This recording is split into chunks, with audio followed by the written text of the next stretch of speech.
Dámy a pánové, můžu vás poprosit, pojďte, ať to zkrátíme a dáme prostor pro to, co má zaznít, tak řečníci, přijďte k nám. Marek Poledníček, jestli ještě někde je, pojďte k nám, Marku. A začínáme druhou polovinu, jo, tak já jdu se, mi zase místo, ale to tak v radě u nás to chodí, no, jako přijde Poledníček a sedne si tam, kam nemá. Ne, to je humor.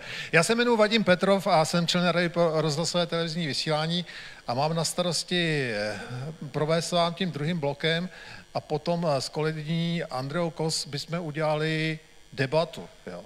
A já bych chtěl plédovat na naše řečníky teď v té druhé polovině, protože zaznělo spousta zajímavých věcí a podnětů, aby jsme měli ten čas na to, aby jsme si popovídali nejenom teda o té vaší části, ale zároveň o té první části.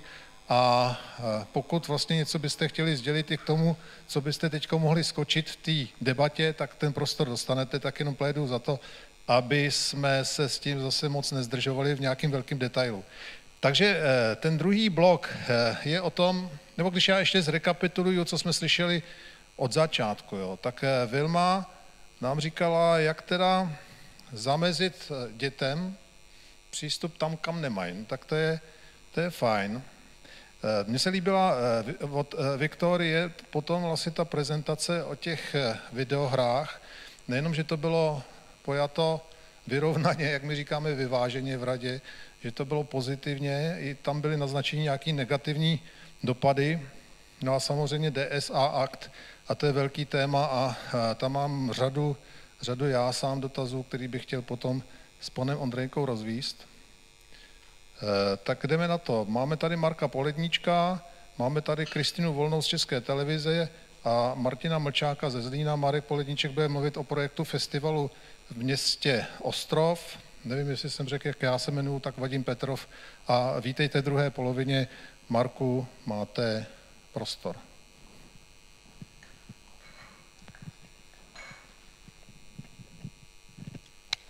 Dobré dopoledne. Dostal jsem za úkol odprezentovat krátce, Vadime, 25 let mediální činnosti dětí na dětském filmovém a televizním festivalu Ostrově. Je jasný, že 25 let v krátkosti se odprezentuje jen těžko, ale zkusím to spíš obrazem než slovem. Mám připraveno asi 60 slajdů, tak já myslím, že do večera to stihneme. Tak, teď jsem to vypl. Tak, na začátek vám představím několik jmen. Markéta Hýlová, redaktorka České televize, Jiří Kokmotos, Český rozhlas, Tomáš Černý, Český rozhlas, Dan Mrázek, Český rozhlas, Michal Trnka, Česká televize, Český rozhlas, tam je překlep, Jana Přenosilová, Tropišovská, Český rozhlas, David Kabele, Český rozhlas, Anna Hašková, skrývá svoje foto, redaktorka Českého rozhlasu, Barbora Sitová, Česká televize, redaktorka, Jakub Horáček, slovesný dramaturg, Zdeněk Chaloupka, kameraman, dokumentarista, pozor, Matěj Chlupáček, režisér. Co mají tito lidé společného? Napadá vás to? Boli, když byli ještě děti. Pracovali v dětských redakcích na dětském filmovém a televizním festivalu Otty Hoffmana, když byli malí, větší děti. Kde se koná a co je zač Ostrovský festival? Koná se v Ostrově. Ostrov se nachází na úplně opačném konci České republiky jako Zlín, kde se právě nacházíme. Ostrovský festival jsme vždycky vnímali jako mladšího bratra toho většího zlínského. On totiž, ten zlínský má 64. ročník, ostrovský 56. A vždycky jsme se prezentovali jako druhý nejstarší dětský filmový a televizní festival v České republice a tím, že Zlín je mezinárodní a ostrovský ne, tak jsme vlastně nejstarší a nejdůležitější. Oba festivaly jsme se, takhle, aby bylo jasný, já jsem ten ostrovský festival 16 let řídil. takže ho považuji za svoje dítě. Ve Zlínu jsem byl asi 15krát, a to je nějakých třeba 20 let zpátky, co jsem ho začal řídit, takže vždycky jsme se vzájemně ovlivňovali. Nemám žádnou analýzu, kdo koho ovlivnil víc, ale to asi dneska není důležitý.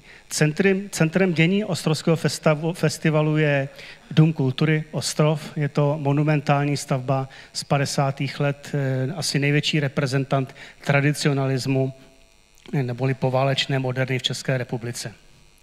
Tak a nyní pojďme na festival.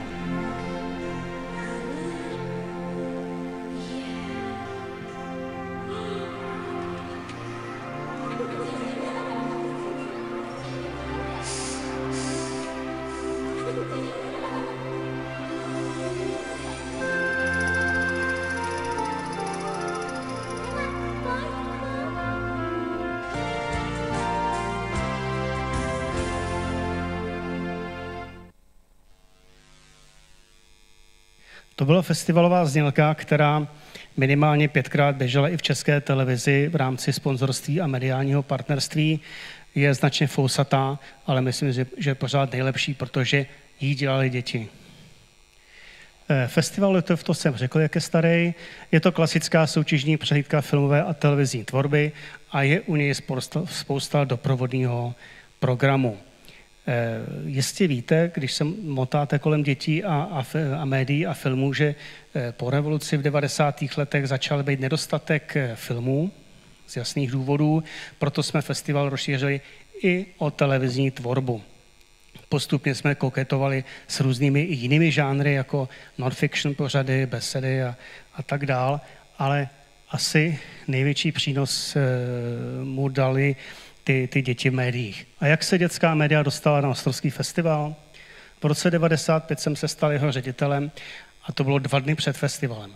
Takže uznáte, že za 2 dny jsem nemohl nějak zasáhnout do přípravy toho festivalu, ale já jsem shodou okolností zrovna zakládal Ostrovskou kabelovku a prostě měl jsem ten nápad, že uděláme z toho festivalu zpravodajství.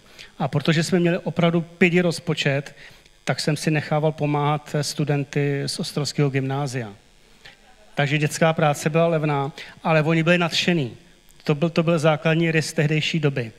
Takže takhle se dostali děti na festival a postupně jsme samozřejmě koukali, jak děti dělají televize jinde. Takže zjistili jsme, že v Praze je dětská televize, která má jasný řád a jasný výsledky. V Liberci jsme našli dětskou televizi, s kterou spolupracujeme dodnes a v dalších městech jeden zástupce tady sedí na pódiu. A postupem času mně došlo, že vlastně je to všechno logický, dává to smysl, že děti v tu dobu už nechtěli jenom koukat na plátno a takhle koukat jenom pasivně, co vidí, ale sami chtěli vzít tu kameru a začít natáčet a tak díky svobodě to šířit doslova po celém světě. No, ale bez dospělých by to nešlo. Takže ten z té dětské televize z Prahy je Vratislav Hlásek. Ten nám pomohl udělat koncepci na 10 let dopředu festivalu. Slávek Hrzal, dneska školský ombudsman, tehdy šéf dětské tiskové agentury a dětského rádia Domino. Hele, tady mám špatnou fotku. Tady dole je Tomáš Přenosil, který potom působil v České televizi jako PR manažer. Jiří Sulovský, dětská televize Liberec, dnes top manažer účetní firmy VGD. David Šťastný, dnes kameraman, střihač v České televizi. A Václav Chábera, vedoucí redakce dětské televize, marketingový specialista. Určitě to nejsou všichni dospěláci, kteří mi tehdy pomohli a pomáhají dodnes. Takže chtěl bych poděkovat nejenom těm, co jsou tady na tom slajdu, ale všem, co festivalu pomohli, co dětem na festivalu pomohli za jejich přínos. Je mezi námi vzácný host, ředitel televize Dčko, takže vás zdravím a okno. Vy jste nám taky moc pomohl v několika fázích, takže děkuji za... Uvidíte tam svoji ovečku. Ovečku Sean tam uvidíte.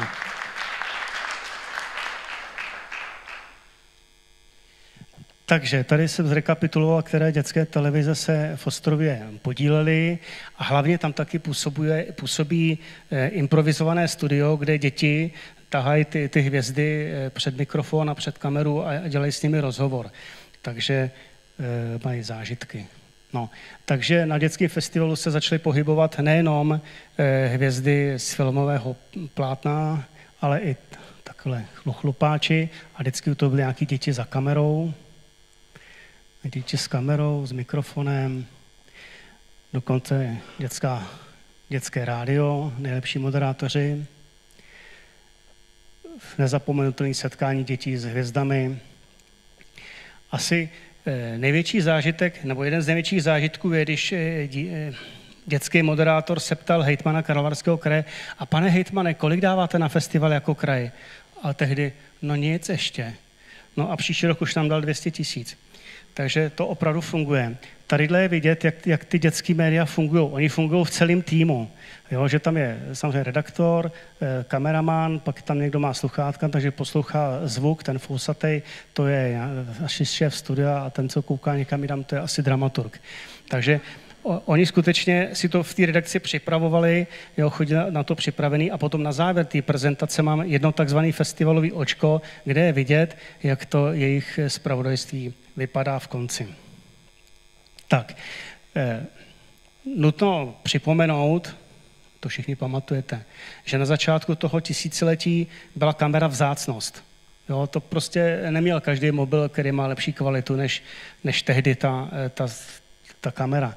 Takže vlastně jsme dělali ještě i takový workshopy venku pro děti, aby se mohli natočit u nějakého pozadí, uklíčovací stěny.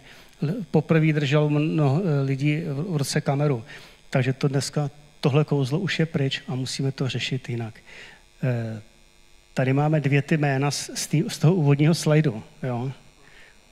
Ne Vojta Kotek, ale dostane se dál. Slávek Hrzel v roli režiséra. Tak a to je ten klučina David Kabele. Toho jsem na festivalu potkal asi nejčastěji. Český rozhlas Zprávař, dneska PR agentura. A ta holčička to byla ta Anna Hašková. Jejíž fotku jsem nenašel. Tak, tady Ovečka, televize Dčka. Do Ostrova jezdí taky televize neslyšících. Je to takový zvláštní prvek a jsme za to velmi rádi. Zase redaktor, hvězda. Součástí toho festivalového mediálního dění jsou i noviny. Vychází festivalové noviny, které potom kolují v rámci Ostrova. Takhle vypadá festivalová redakce. Kdysi dávno to byli nějaký mladí novináři z Prahy, když jsme začínali, postupně tu úlohu převzali studenti Ostrovského gymnázia. A tady poslední úlovek, Krištof Jiřík, od března redaktor Českého rozhlasu. Takže kdo chce dělat média, ideální projít Ostrovským festivalem. Takhle vypadaly Ostroviny minulý rok. My jsme postupem času si uvědomili, že ta mediální gramotnost nebo ta práce redaktora, televizáka není jenom o té technice, natočit, sestříhat, odvysílat, ale že je to o tom pochopit a fungují média, že to je ta mediální gramotnost, o které se tady bavíme od rána. Proto jsme poměrně záhy začali organizovat akreditované semináře pro učitele. A já velmi neskromně říkám, že jsme byli u kolíbky zavedení mediální gramotnosti do vyučovacích osnov. Asi na tom něco je. Pracovali u nás odborníci z Výzkumného ústavu pedagogického a skutečně se to povedlo. Je smutný potom vidět v praxi, že v těch školních osnovách to je, ale spíš formálně. A také od roku 2015, kdy jsem se stal členem Rady pro rozhlasové a televizní vysílání, tak jsme začali ve spolupráci a pod záštitou Rady organizovat mediální semináře pro děti základních a středních škol. Tam jsme se postupně věnovali samozřejmě, jak fungují média, jaký je zákonný rámec, manipulace, propaganda, deepfake. A v posledních letech logicky jsme se věnovali válečnému zpravodajství a politickému zpravodajství. kde teda nás navštívili reportéři z válečných zón, míněno z Ukrajiny a z Poslanecké sněmovny. Tak, nemůžu nezmínit, že jsme se nezabývali jenom médii, ale i počítači, protože v tom období počátku tisíciletí nebyl internet úplně běžný. Jo? Většina z nás měla nějaký vytáčený internet, takže my jsme si na festival vypůjčili takovouhle sbírku počítačů Apple připojených na velmi rychlý internet, takže děti to vůbec mohly vyzkoušet.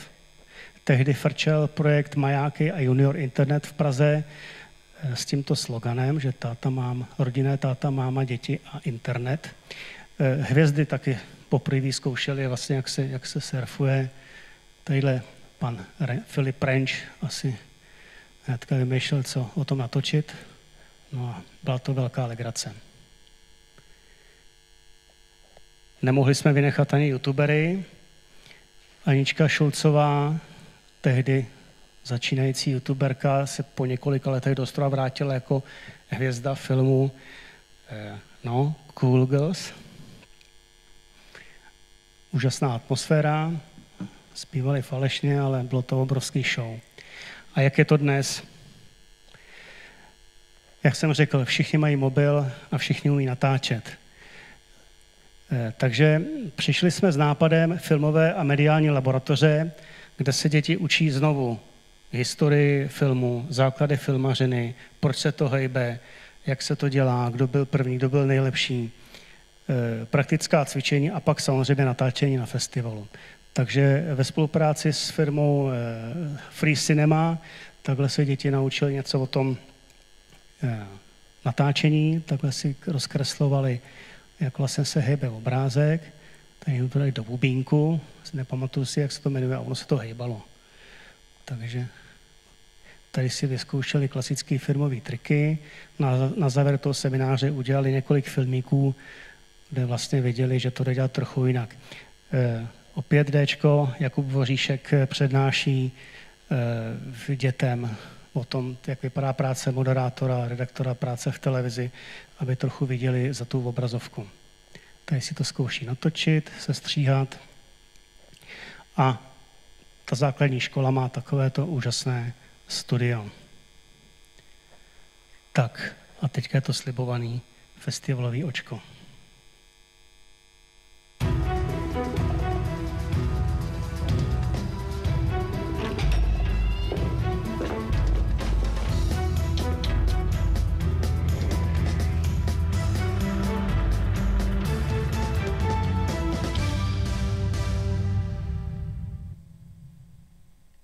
Dobrý den, vážení diváci. Vítejte u dětského filmového a televizního festivalu Otty Hoffmana v Ostrově. Dnešním dnem začíná 42. ročník na téma Dětství před kamerou. Čeká nás spoustu filmů a doprovodných akcí. A teď se půjdeme společně podívat na slavnostní zahájení. Na úvod vystoupila taneční skupina Miracle. Festival slavnostně zahájil ředitel Marek Poledníček a starosta města Jan Bureš. Diváci mohli jako první shlédnout film Jana Svěráka Kuky se vrací. Mezi hlavní postavy patří nejen červený plyšový medvídek Kuky, ale i spousta jiných lesních postaviček. No mně se pracovalo skvěle, protože jsme byli celou dobu, mě asi 2 týdnů v lese, po nádherných místech, všemožně po Čechách jsme se pohybovali a byli jsme prostě na vzduchu, váleli jsme se na zemi a aby jsme nebyli vidět, tak na dálku takhle něco děláte. Buď někdo zařve dobrý, nebo někdo zařve ještě jednou. Vidíte, on je to fakt plišák, fakt jako normální hračka, takže se musí se prostě na něj navázat nítě a pak s ním takhle mrskat. Doprovodným programem dnešního dne byla koncertní verze muzikálu Děti ráje. Ve vyprodaném sálu byli diváci všech věkových kategorií. Já si myslím, že buď se to těm lidem líbí, anebo se jim to nelíbí. A já si snad troufnu říct, že se jim to i líbí, protože tleskají, zpívají a co víc si přát. Do prvního vystoupení, což byly veřejné generálky, jsme to cvičili, abych nelhal, skoro 3 měsíce. No.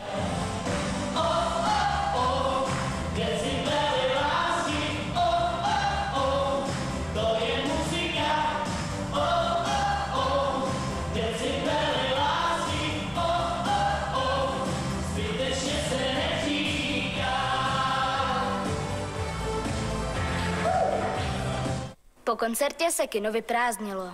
Ale naše práce ještě neskončila. Byli jsme se podívat za lidmi, bez kterých by to zde na festivalu nešlo. Co by to bylo za soutěž bez poroty? Nejlepší filmy neurčovaly jen děti, ale také některé známé osobnosti. Dospělou porotu tvořili Václav Orlíček, Sandra Pogodová, Radim Volák, Dušan Kukal a Simona Oktábcová. A jak se podle nich rozvíjí současná dětská kinematografie? Podle mě se filmy pro děti a mládež vyvíjí velmi tragicky. Je to tím, že nejsou peníze. A filmy pro děti vlastně už dneska skoro nevznikají, protože vznikají jenom takzvané family filmy, které jsou pro rodiny. Pro výrobce filmů jim se zdá, že prostě film pro dětského diváka není lukrativní, poněvadž účelem filmu je, aby také vydělával peníze. A za dětské vstupné není tak finančně lukrativní. Já jsem ráda, že v prvé řadě se trošku začíná oživovat český animovaný film a vypadá to, že posledních 20 let po revoluci na něho moc nebyly peníze, tak ku příkladu Kuky je pro mě taková jako vlašťovka. V dopoledních a poté i v odpoledních hodinách se promítal film Nedodržený slib režiséra Jiřího Chlumského. Toto drama se odehrává v prostředí druhé světové války. Jedná se o snímek natočený podle skutečné události. Hlavním hrdinou byl židovský chlapec Martin Friedman, který se narodil roku 1926 na západním Slovensku. Byl velice nadaným fotbalistou, což ho zachránilo před koncentračním táborem. Bist du vielleicht nicht ein Fußballspieler? Jawohl, Herr Kommandant. Wissen Sie nicht, dass dieser Mann für meine Mannschaft spielt? Das habe ich nicht gewusst, Herr Kommandant. So, jetzt weißt du es schon. Zbytek rodiny takové štěstí neměl. Tento snímek také ukazuje to, jak bylo ve skutečnosti zacházeno s Židy. Film měl velký úspěch na festivalu v LA. Získal si i ostrovské diváky. Zapůsobil na mě dobře, ani jako docela emotivně, ale viděla jsem horší filmy, moc se mi líbil tenhle film. Zanechal ve mně jakýsi jakoby dojem, něco ve mně zanechal, ale nemyslím si, že se tím budu zabývat dlouho. Ten byl docela dobrý, myslím si, že patří k těm lepším. Dnešní den končí, ale festival stále pokračuje. My se s vámi loučíme a těšíme se na vás zítra.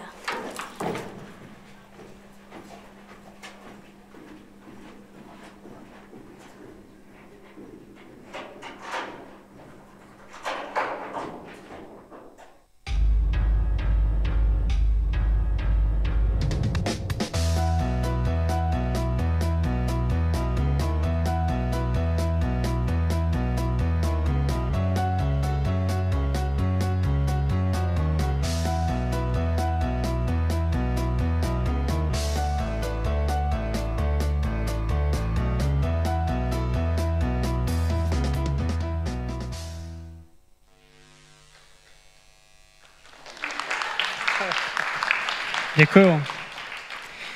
Pomalu se rozloučím i já, ale ještě bych zmínil, kdybych to celé měl shrnout jedním slovem, jednou větou, stačí jedno slovo, je to inspirace. Za mě to celé já jsem dělal proto, abych pomohl inspirovat děti k nějakému nasměrování do života. Nemusí být všichni filmaři, ale každý si může něco najít, vyzkoušet si, osahat a skutečně myslím, že to mnohokrát zafungovalo. Takže ještě jednou děkuji všem, kdo nám s tím pomáhají. Petru Kolihovi za Dčko, že dělá tu skvělou práci pro děti a vám, že jste vydrželi až do konce. Hezký zbytek semináře. Děkujeme Markovi Poledníčkovi.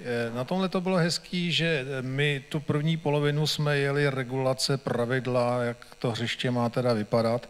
A tady jsme viděli, jak potom vlastně v té praxi, když si to veme zároveň někdo za svý, to téma, tak vytvoří festival, který zapojí děti a ty děti se opravdu učí v těch pravidlech pohybovat a učí se rozumět vlastně tomu mediálnímu světu. A to je strašně cenný a taky, že to trvá těch 25 let, tak je to úžasný výsledek. Teďko budeme mít Kristýnu Volnou z České televize, která asi naváže možná trošku volně na Viktorii Norisovou, která mluvila o těch videohrách.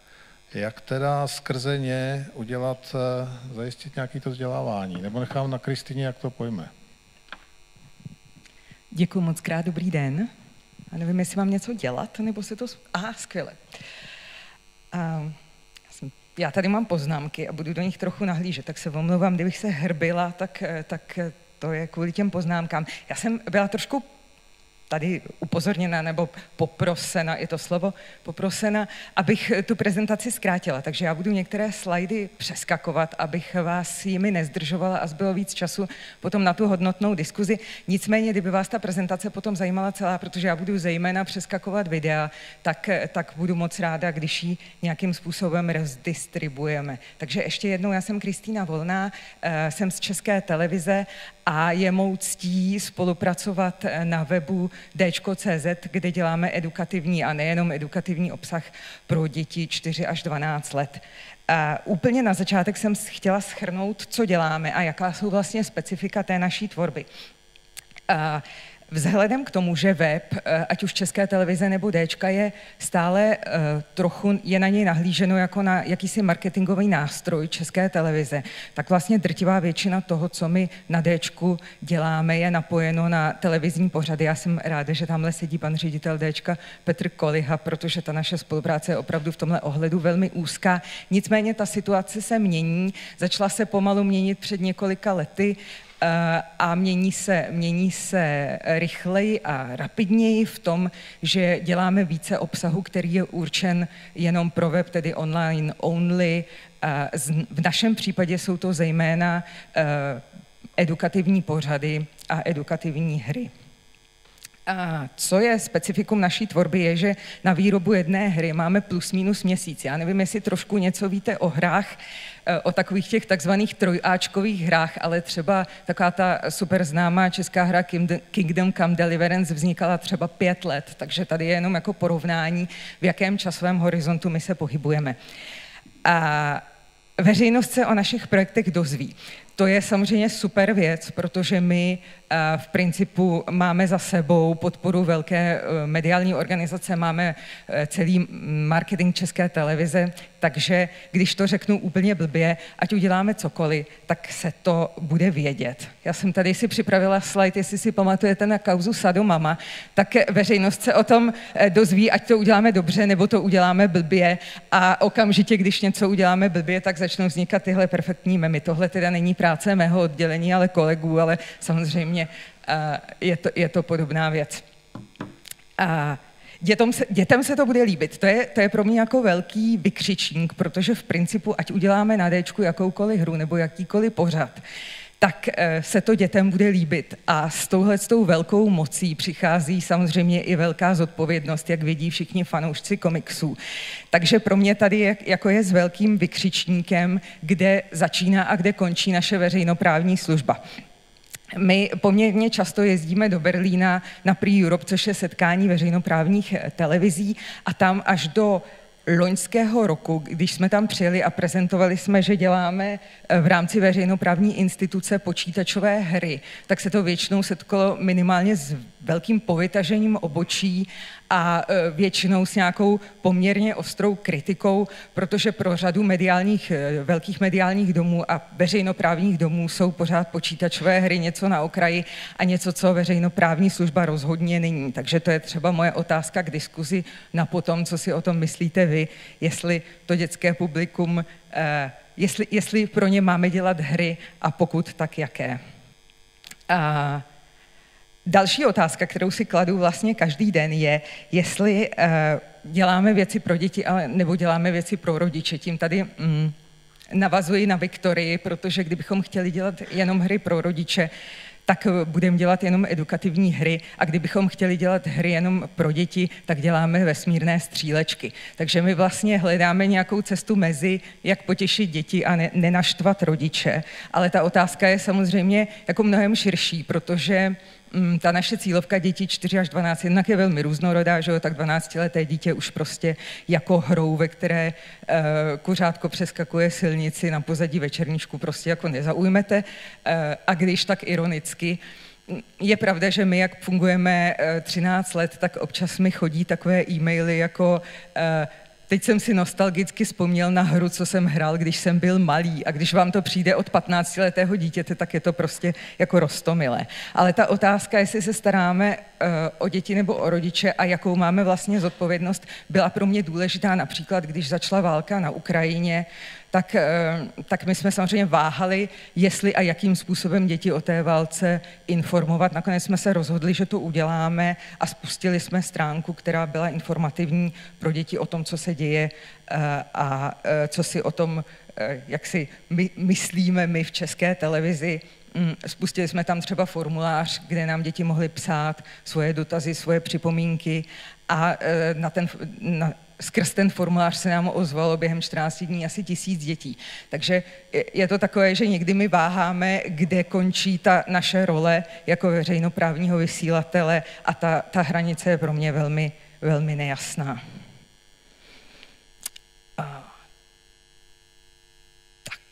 Tohle já všechno komplet přeskočím, protože tady jsem vás chtěla seznámit s tím, co děláme. A přestože to považuji za zajímavé, tak bych si ubírala ze svojí čtvrthodiny, kterou chci využít na něco jiného. Tak a já se tady, ještě vteřinku přelistuju v těch svých poznámkách. Přes všechny ty slajdy, co jsem přeskočila.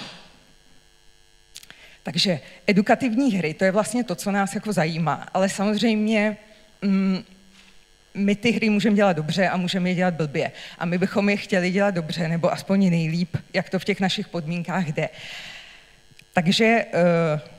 Takže co? Takže musíme testovat. My testujeme na dětech a v principu nás zajímají 2 otázky, jestli se jim nějaká verze hry líbí víc a jestli se z ní víc naučí.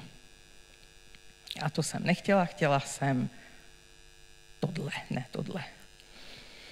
Takže my často používáme metodu AB testování, to znamená, že uděláme 2 verze nějaké hry a pak ji testujeme. Nám se tady velmi osvědčila spolupráce s Matematicko-fyzikální fakultou v Praze, protože my umíme hry udělat, my umíme děti přesvědčit, aby je hráli, ale neumíme je správně otestovat, tak aby to prošlo všemi těmi náročnými podmínkami, aby správně zkrátka to testování bylo v pořádku. Takže testujeme vlastně 2 způsoby, jednak AB testování a jednak v laboratoři, kdy si vezmeme, řekněme, skupinu mezi 50 a 100 dětí a koukáme se, jak přesně ty děti hrajou a pak se jich ptáme, anebo AB testování, kdy testujeme na velkých vzorcích 1000 dětí, ale tam pak nemáme možnost se těch dětí na nic ptát. Takže nás například zajímalo, když máme hezkou a ošklivou grafiku, jak to vyjde, tak dětem se víc líbí to, co je hezčí, ale zajímavé je, že se o něco víc naučí z toho, co je ošklivější. Pak nás zajímalo, když máte hru, která je dynamická, rozanimovaná a hru, která je statická, tak jak to dopadne. Tady mluvím o dekorativní animaci, to znamená ne o té, která by dětem přinášela nějaký poznatek, nějakou edukaci, ale jenom o takovým tom, aby se třásly lístečky ve větru, nebo prostě, aby se něco dělo s těmi kořínky. Proč je to důležité pro nás? Protože my fungujeme v nesmírně omezeném rozpočtu a animace, jak všichni dobře víte, je velmi drahá. Takže nás zajímalo, když ta animace bude minimální anebo jenom výuková, tak ta hra bude řádově o desítky tisíc levnější a to pro nás může znamenat, že ty hry uděláme třeba 2. Tak schválně? Dětem se víc líbila samozřejmě ta rozanimovaná verze, ale naučili se s obou těch verzí úplně stejně. Jo, to je moje koťátko. To je takový slide, kterým chci říct něco, co řeknu potom, ale ten slide je tady důležitý, jo? Nebo já to řeknu rovnou. Já jsem tady chtěla mluvit o kognitivní zátěži. Já nevím, jestli víte, co je to kognitivní zátěž, ale prostě, když hrajete nějakou hru, tak se musíte naučit její pravidla. Jako v té hře musíte dávat pozor na to, co hrajete, jak hrajete. Když hrajete s někým, tak ještě v tom máte ty emoce, abyste mu prostě jako rozmlátili jeho letadýlko, nebo nevím. A tahle kognitivní zátěž vám bere energii na učení. Takže když vy chcete děti něco naučit skrz hru, tak si musíte dát sakra pozor, aby ta hra byla vlastně jako relativně jednoduchá. A koťátko tady mám proto, že jsem vám chtěla říct, že až budete odcházet z téhle mojí prezentace, tak si nebudete pamatovat vůbec nic, ale budete vědět, že jsem tu měla tenhle slide s koťátkem a to je právě úplně blbě, protože to znamená, že ta prezentace byla blbá, protože jsem vám sem to koťátko dala. Tak, tady na tomhletom testu jsme zkoumali, jestli se děti víc naučí ze hry, anebo jenom z obyčejné animace, nebo obyčejný, já se teď omlouvám všem animátorům tady v sále. Ta animace je samozřejmě jako krásná, ale je to slideshow. Není to prostě hra, ve které byste si sami hráli za tu kytku, ale jsou to rozanimované obrázky s nějakým voiceoverem, který vám jako říkají, co je to, v tomhle případě jsme děti učili, co je to fotosyntéza, to jsem měla říct na začátku, koťátko.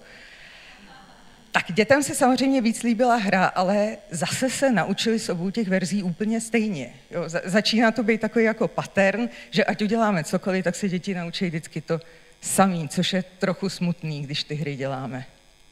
Tak, tady jsme zkoumali, jestli personifikace a nějaká příběhovitost hraje nějakou roli. Tady si děti mohly vybrat, tady zase to byla, že jo, ta kytka a děti si mohly vybrat, jakou kytku si budou pěstovat a jestli potom tou kytkou mohli nakrmit nějaký zvířátko, jo, křečka, ne, křečci možná nejedí kytky. No prostě nějaký 3 zvířátka, který jedí kytky, tak ty jako mohli si s nima nakrmit. No a vyšlo to zase úplně stejně. Děti víc bavilo, když si krmili svého králíčka, ale naučili se úplně stejně. Tady je důležitá ještě pro mě hrozně role příběhu.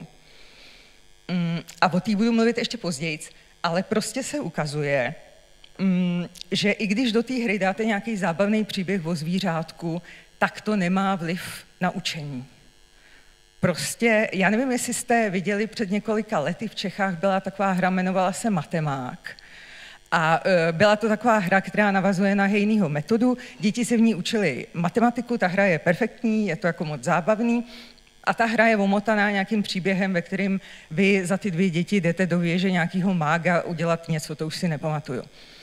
A na téhle hře my jsme třeba testovali, jestli ten příběh má nějaký význam nebo nemá, já vám to řeknu rovnou, nemá. Těm dětem je to úplně jedno, jestli tam ten příběh je nebo není. A zajímavý je, nejenom, že se naučí úplně stejně, ale zajímavý na tom ještě je, že je to ani víc nezajímá, když tam ten příběh je. Jo, což pro mě třeba bylo jako opravdu překvapivý zjištění. Já teď si střílím samozřejmě do vlastní nohy, protože my jako Dčko jsme na příbězích založený. Tak jenom bych chtěla říct, že si to jednak uvědomuju, ale za druhý, já vám říkám jako hroznou výseč těch informací, jako v tom, že se ty děti stejně naučí, ale mluvíme o učení se třeba matematiky nebo cizích jazyků nebo prostě těchto jako hard knowledge.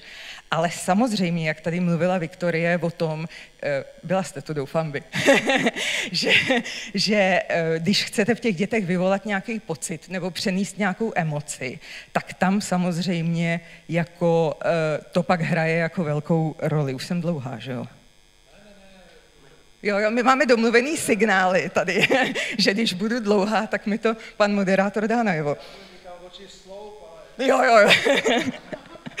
Já v téhle souvislosti ještě ne v téhle souvislosti, ale v té souvislosti z těch příběhů jsem si vzpomněla na jednu hru, která je polská, jmenuje se This War of Mine a je to jak deskovka, tak onlineovka a kdybyste si jako chtěli něco zkusit, tak si zkuste tuhle hru, protože to je hra ze světové války a tuhle hru můžete dohrát a vyhrát, když se budete chovat jako úplně dobře a prostě furt se budete dělit o jídlo a o penicilín a o všechno, ale tu hru taky můžete vyhrát, když budete úplná hrozná svině a se všema jako tam zatočíte. Já jsem si teď nemohla vzpomenout na to slušné slovo. A je to jako zajímavý vidět, tohle samozřejmě není hra pro malé děti, je to hra pro řekněme jako 15+, ale je jako zajímavý, jak si ty děti třeba uvědomují nějaký morální kontexty toho, když si to zažijou na vlastní kůži. Jo. Takže příběhy na tvrdou edukaci nefungujou, ale na tuhle tu měkkou edukaci fungují, myslím, velmi dobře. Tak, pak jsme zkoušeli, Jo, tady ještě zase navážu na Viktorii, to je zajímavý, ale nejsme domluvený, jo. Viktoria říkala, že hra musí být v první řadě zábavná, jo. Nám to teda z dat nevychází.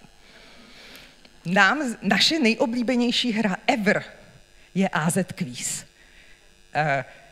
Nevím, jestli to znáte, AZ Quiz je prostě taková vlajková loď České televize, je to prostě takový jako kvíz, ve kterým se dva lidi přetahují, kdo z nich má lepší znalosti úplně jako nepodstatných věcí.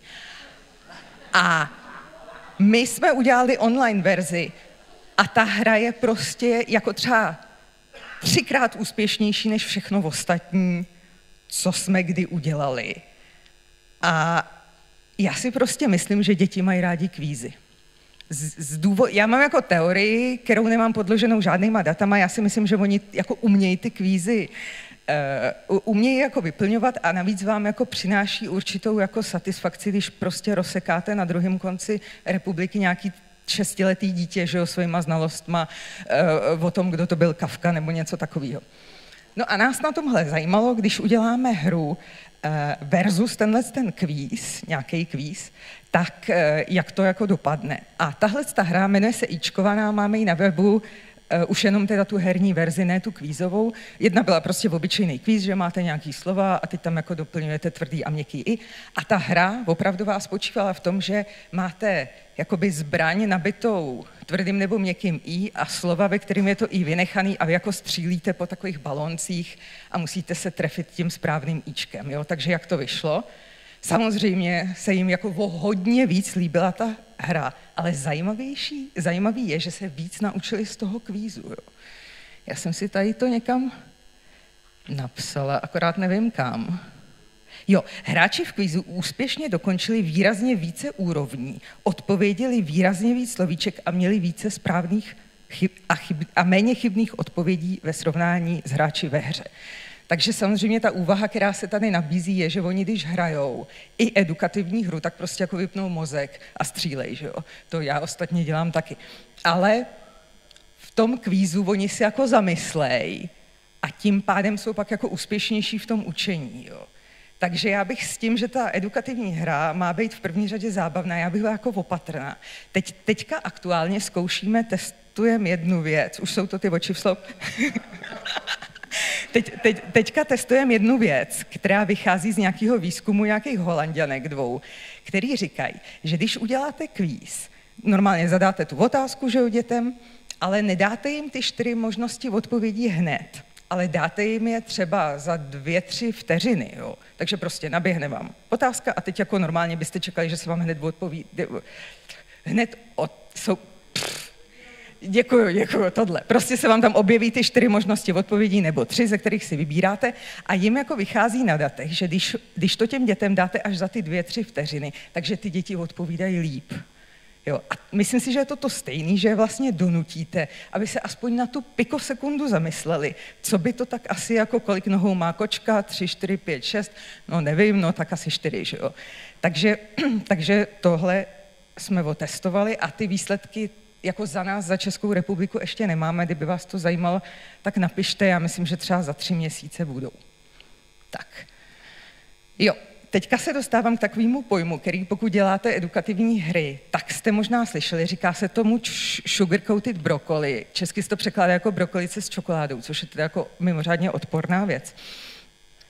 A tahle ta teorie říká, že když chcete udělat edukativní hru, tak ten edukativní prvek má být inkorporovaný do toho gameplay. Jo. OK. Nám se to teda, já to teď prozradím, jo, nám se to vůbec nepotvrzuje.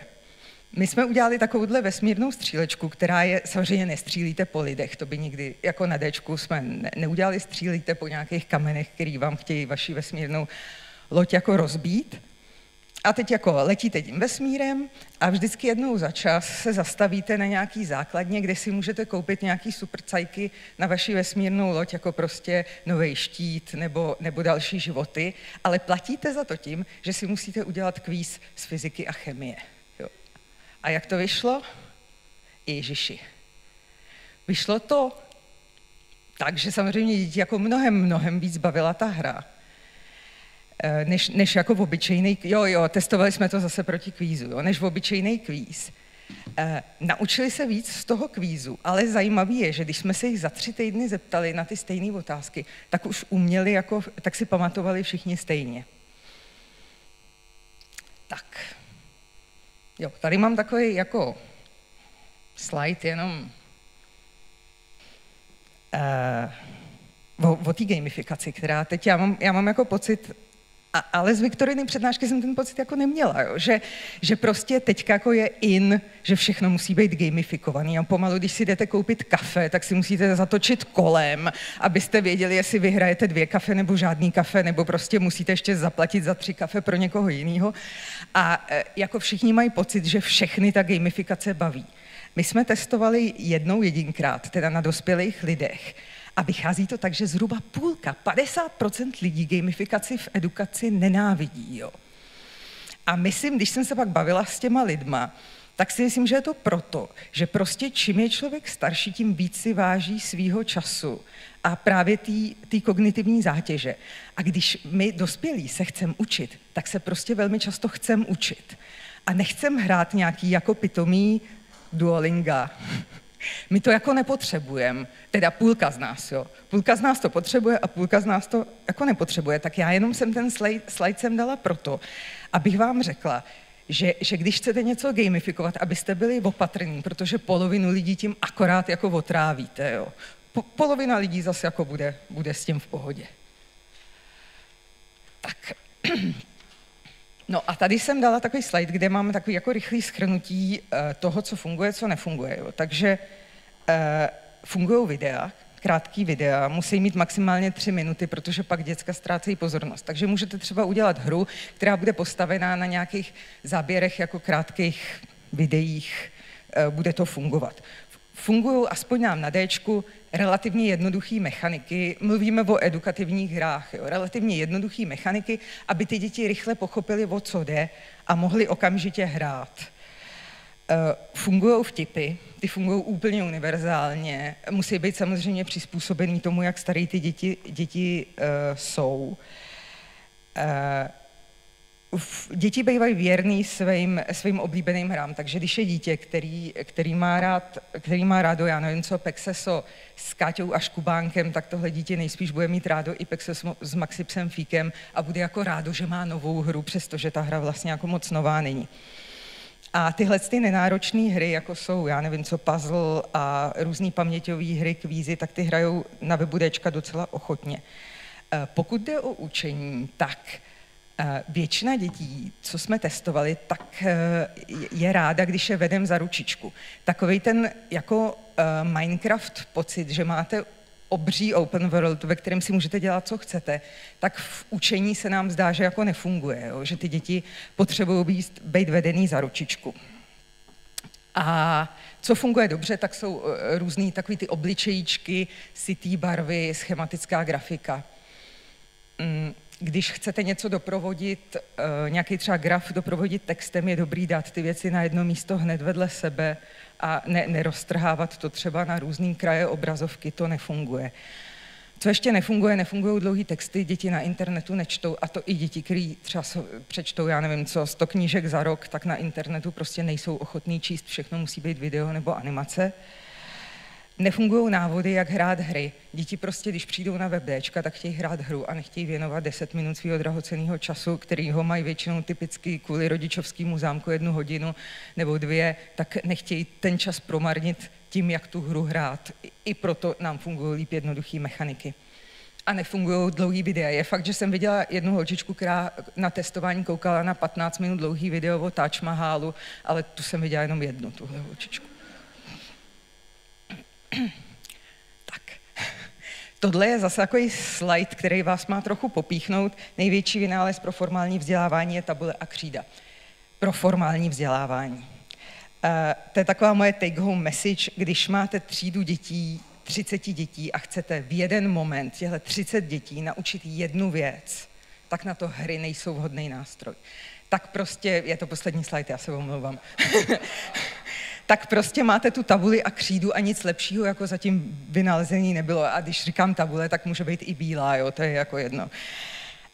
Ale samozřejmě jiná je ta situace u neformálního vzdělávání a u webu Dčka, protože když je ten učitel před tou třídou, nebo když já jsem teď tady, tak vy nemůžete odejít. Že jo? Z té třídy nemůžete odejít, protože je na to zákon a odsud nemůžete odejít, protože jste zdvořilí a nechcete mi to udělat. Ale z toho webu Dčka můžou ty děti odejít velmi snadno. Jo? A můžou odejít do těch her, který jsou prostě s násobně většíma rozpočtama, Minecraft, Roblox, prostě hry, které jim přinášejí lákadla, věci, kterými třeba ani morálně dělat nechcem, což je třeba to, co dělá Roblox.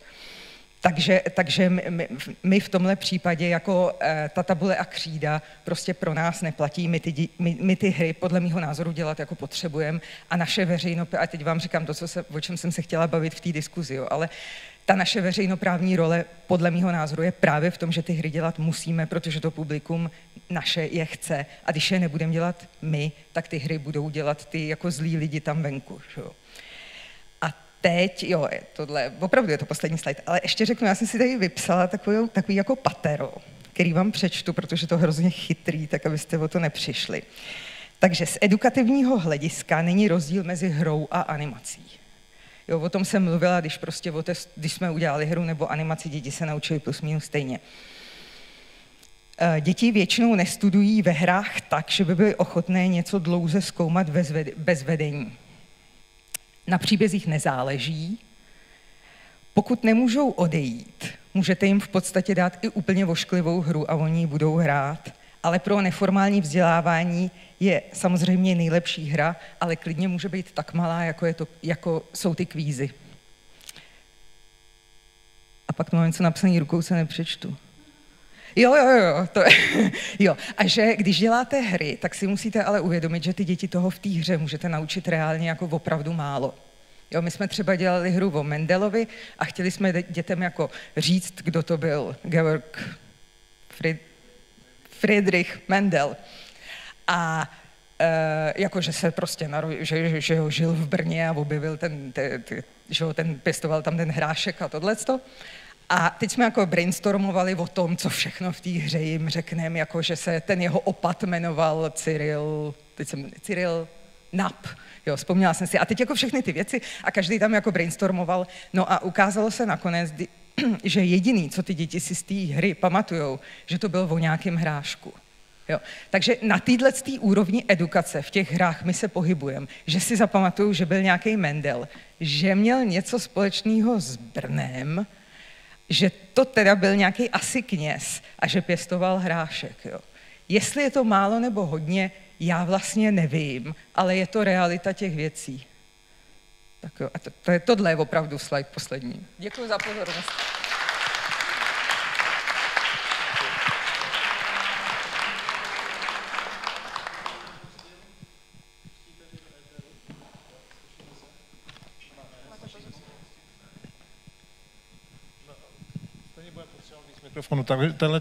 Děkujeme, Kristýna Volná. Já určitě potom bych chtěl slyšet od Vicky Norrisové nějakou reflexi, protože my jsme to slyšeli dvakrát o tom též, ne jinak, ono se to asi doplňuje, ale bylo zajímavé, že nějaký pravidla, které jsme tak jako hlásili, že teda jako jsou, tak Kristýna zase trošku zpochybnila, že ono to není tak úplně jednoduchý, že ty pravidla takhle lajnovat tak černobíle nejsou. A to já mám pocit, že vlastně i memento dnešního dne, i ve vztahu k tomu, co jsme se bavili na začátku, jak byli tady ty řečníci, že ono to tak jako celý ten svět informací a mediálního prostředí, možná, že etiky a prostupnosti a dostupnosti obsahu pro lidi, že to prostě nejde jednoduše lajnovat. My jsme tady za regulátory, my máme ten trh jako regulovat, ale on se podle mě z toho, co nakonec i tady slýchám, jako ukazuje, že chytré a méně regulace, která bude chytrá a bude respektovat svobodu člověka a jeho právo na to se rozhodnout, je lépe, než stanovovat moc přísná pravidla, protože ta pravidla prostě potom ve chvíli, kdy vyhlásejí, tak se zaprvé dají porušit, dají se překročit a možná nemusí ani sedět na tu situaci. Díky moc, pojďme k poslednímu tématu. Máme domorodce Martina Mlčáka, který nám řekne, jak to děláte teda, tu gramotnost mediální ve Zlíně. Martine, je to vaše. Tak děkuju. Já přeju taky pěkné odpoledne. Tak, já jsem si připravil teda prezentaci o naší školní televizi. Je to vlastně o tom, jak ty děti pracují v té školní televizi, jak vznikla televize, co tam všechno dělají. Mám tady potom připravené nějaké ukázky, nebo co vlastně všechno ty děti dokáží vytvořit a myslím si, že to je docela zajímavé. A pojďme na to. Tak, něco jenom málo o mě, abych se představil, ať víte, kdo vám tedy bude vykládat, tak jsem učitel informatiky na zdejším gymnáziu a jazykové škole ve Zlíně. Školní televizi vedu 7. rokem, takže něco už malinko o tom vím, jak funguje. Spadlo to na mě docela nenásilně, tak jak to v Čechách na Moravě chodí. Přišel jsem na gymnázium a stávající vedoucí školní televize odešel, takže jsem to dostal za úkol. A tak jsem se to ujal a jsem rád, že jsem to vzal, protože je to práce s těmi dětmi fakt velmi kreativní a velmi zábavná. Tak, samozřejmě to budu říkat i potom, pro tu roli toho vedoucího té školní televize opravdu potřeba, aby ten člověk byl zapálený, jak do toho natáčení, tak do toho střihu, protože je to věc, která opravdu zabere spousty a spousty času a je časově velmi náročná nejenom pro ty učitele, ale i pro ty studenty. A jak naše televize vznikla, nebylo to tak, že se řeklo, teď založíme školní televizi, ale byl to takový postupný přerod. Původně na škole vycházel tištěný časopis, jmenovalo se to Generace. S tím, jak narůstal počet stránek toho časopisu, tak samozřejmě bylo problém dodržet časový rozpis toho vydávání, takže postupně se přešlo na online časopis, který se přejmenoval na Renomé. Ten fungoval asi nějakých 5-6 let. No a potom přišla myšlenka od mého předešlého kolegy ve škole založit školní televizi. No a první vysílání našich školních zpráv bylo v roce 2012. Ty reportáže, které děláme my ve školní televizi, vychází vlastně kontinuálně, tak jak se prostě něco uděje, tak to zpracujeme a vydáme. Navíc máme 3krát do roka vlastně takové školní zpravodajství, kdy děláme ten souhrn standardně vždycky jako pololetně na konci kalendářního roku a pak samozřejmě na konci školního roku. S tím, že ještě, když máme slavnostní matrikulaci na naší škole, tak vlastně máme speciál, takže to je ta třetí vlastně řada těch zpráv, kdy pouštíme to, co se udělo na škole a tady vlastně ve městě. A když jsem se ptal studentů, proč vlastně vstupují, nebo proč chtějí vstoupit do školní televize, tak těch odpovědí byla celá řada. Jednou z těch odpovědí bylo, že se chtěli stát reportérem už od malička, takže je to takový jejich trošku splněný sen, že se zapojí do té školní televize, podívají se, jak ta školní televize vlastně funguje, jak vznikají ty reportáže, jak vzniká celý pořad, protože my to nemáme jenom o reportážích, ale máme tam i zábavné pořady, k tomu se dostanu později. Další věc, proč chtěli vstupovat do té školní televize, bylo, že se chtějí naučit mluvit a vystupovat před plénem nebo veřejností, protože u spousty dětí je obrovský stres a obrovský strach si takhle stoupnout a něco říct nahlas. Já si myslím, že to má i spousta dospělých lidí. Když se má najednou postavit před spoustou lidí, tak prostě najednou vyschne v puse, stáhne se krk a nejsou schopni mluvit. No a u těch dětí je to samé. Samozřejmě některé děti se nestydí, nemají s tím problém, ve škole jsou velmi živí, ale když potom mají stoupnout před kameru a začít třeba vyspovídat nějakou známou osobnost, tak mají velký problém. No a my se v té školní televize snažíme postupně to naučit s tím, že začínají jednoduché reportáže typu, že dělají rozhovory mezi sebou, potom samozřejmě se dělají reportáže v rámci školy, takže vyspovídávají učitele, které znají. No a postupně přichází v to, že vyspovídávají i ty známé osobnosti, ať už třeba tady během filmového festivalu, nebo politiky, sportovce, herce, kteří zavítají do města nebo přímo k nám do školy. Další skupinka lidí, která se hlásí do školních televizí, je to, že ráda točí vlastní videa a chtějí se tomu zlepšovat. Většinou, když k nám přijdou, tak jsou to děti, které umí s telefonem, neumí s kamerou, neumí s foťákem. Ten telefon není špatná věc, protože dneska ty telefony vlastně natáčí mnohdy líp než některé levnější modely kamer a foťáků. Nicméně editace těch reportáží, které oni dělají, nebo těch videí, které točí, je o tom, že vlastně mají v mobilu aplikaci, která jim to upraví, sestříhá a de facto tam není žádná přidaná hodnota. Udělá to všechno za ně ta aplikace. Tudíž tam chybí ta možnost té kreativity vylepšovat. Takže to je zase učíme my na specializovaných programech prostě stříhat a editovat ty filmy. Další skupinka lidí je o tom, že chtěla pomáhat a pracovat pro školu, to znamená, chtěla být u toho, když se ty informace sdělují, když se zpracovávají, když se uveřejňují a chtěli prostě té škole pomáhat. No a poslední skupinka lidí, kteří vstupují do té školní televize, tak je to z důvodu zvědavosti, což už se nám osvědčilo tím, že máme některé členy, vykládají o tom ve třídách, co tam děláme v televizi, tak potom ze zvědavosti přijdou, protože je to zaujalo a chtějí se podílet, chtějí to vyzkoušet taky. Takže to jsou takové důvody, proč vlastně ty studenti vstupují do té školní televize. A na dalším slajdíku mám vlastně proč ta práce pro ty studenty přitažlivá. A jak vidíte na těch obrázcích, jedno z obrovských magnetů té školní televize je to, že se setkávají se známými osobnostmi. Ať už jsou to, jak jsem říkal, sportovci, politici, moderátoři, youtubeři, zpěváci, prostě známí lidé. Těm studentům to vlastně přináší to, že se dostanou do blízkosti tady těch hvězd a můžou se s nimi vyfotit, udělají s ním rozhovor, povykládají si, což je obrovská zkušenost pro ty studenty a je to jeden z velkých magnetů, proč do té televize taky vstupují. A dalším zajímavým bodem je, že se dostanou na zajímavá místa. A jak mám tam na jednom obrázku, tak v rámci vlastně různých akcí jsme se dostali do České televize, do Českého rozhlasu, do sídla v Brně, kde jsme měli možnost si vlastně prolézt celý dům Českého rozhlasu a vyzkoušeli jsme si i live přenos, byli jsme v živém vysílání, děti si zkoušeli moderovat, měli tam nějakou jazykovou průpravu. Takže jsou to věci, které ty děti baví. Navíc my třeba ještě spolupracujeme s jednou českoamerickou televizí a točíme pro ní vlastně reportáže tady z regionu. Ta televize se vlastně zabývá tím, že propaguje krásy a tradice České republiky v zahraničí, takže když potřebuju potom natočit nějakou reportáž o místních zámcích, hradech nebo tradicích, tak vlastně my jsme jim partnerem a ty reportáže děláme. Což je další benefit, to, že ty děti se dostanou opravdu na místa, kam se běžný člověk nedostane. Samozřejmě na hrad se dostane, ale my, když tam natáčíme, tak máme tu možnost, že ty děti si můžou ten hrad prolézt, kde chtějí. Samozřejmě nesmí nic rozbít, nesmí na nic čahat, ale můžou si to projít i v místech, kde se standardně prohlídka neprovádí. Takže pro ty děti to opět zase obrovský bonus, proč do té televize vstupují, protože je to zajímavé. Rozvíjí svou kreativitu. Ono totiž, když se připravujete na nějaký rozhovor, tak člověk si nachystá otázky, ale pak se může stát to, že ten človíček, kterého zpovídáte, vás totálně odbourá. A to už se stalo několika studentům, že připraví si skvělé otázky, mají to nachystané, ale v okamžiku, kdy začnou mluvit s někým, jako je pan Čenský, Martin Dejdar, tak prostě ten rozhovor je neukočírovatelný pro ty studenty, protože ten člověk je prostě přejede v tom v humoru a ve vtípkách. A oni potom se trošku v tom hledají, takže tam je potom opravdu potřeba být kreativní a umět toho člověka zastavit včas a přizpůsobit se toho jeho stylu, toho rozhovoru.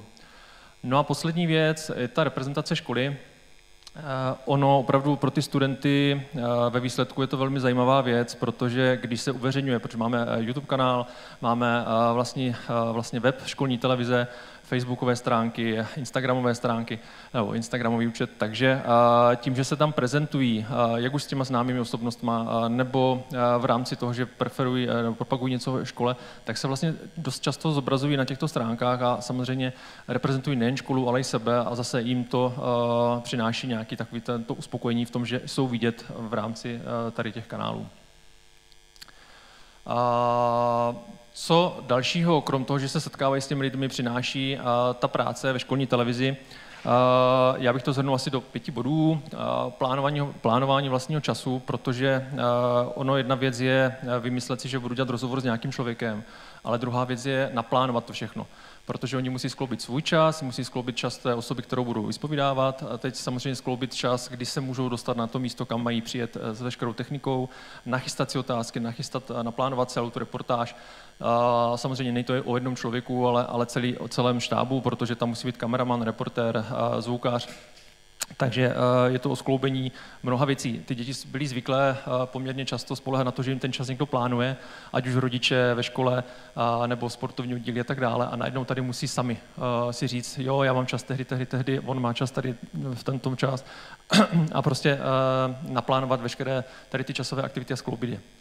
Naučí se mluvit a vystupovat na veřejném prostoru. To je jedna z věcí, kterou ty děti zkouší právě, protože s tímto mají obrovský problém. A kdo ho nemá, že ho, vystoupit někde prostě před davem lidí a začít mluvit. Takže toto je další věc, kterou oni zdokonalují a kterou kvitují, protože opravdu jde vidět obrovský posun, když začínají nějaké reportáže, když jsou to jejich první, když zpovídají nějakou osobnost. A pak vidíte za 3, za 4 roky tu poslední, tak vidíte ten obrovský posun, jak se posunuli. Od začátku, kdy byli strašně nervózní, otázky byly takové jako napůl připravené a ty poslední, které už jsou profesionální, dalo by se říct, že opravdu můžu s klidem přejít do České televize a začít moderovat, protože opravdu za ty 4 roky mají tu praxi a ty zkušenosti, které jsou k nezaplacení. A další bod mám, spolupráci, to je o tom, co jsem říkal, že ta příprava nebo tvorba reportáže není o jednom člověku. Vždycky je to o týmu lidí a oni se samozřejmě musí domluvit.